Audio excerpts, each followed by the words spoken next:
Ja cilvēku nosauc par resursu vai vērtīgāko resursu, tad visdrīzākais cilvēks ir pielīdzināts nekam vairāk kā industriālam lopam, kurus mēs audzējam lopkopībā, nokaujam, sagriežam, kādu daļu atpēdam un pārējo kaut kādā veidā pārstrādājam.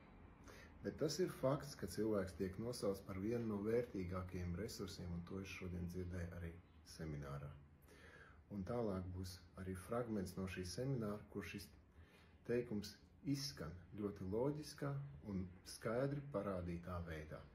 Tātad, ja jūs tiekat uzskatīti, mīļie draugi, par resursu, tad cieņa pret jums būs tieši tāda pati, kā jebkurā patērētāja mantai.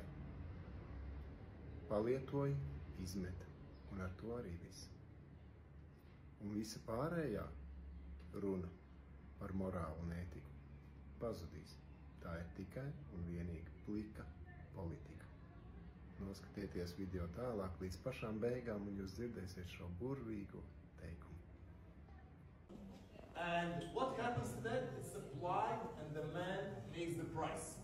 The prices are rapidly going down. It's a bubble. Why? Because there's simply not enough people to buy the things. Without students, there are no schools.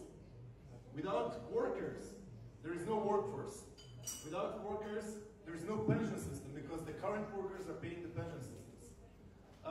Without farmers, there is no agriculture. Without citizens, no municipalities, and no people, no life.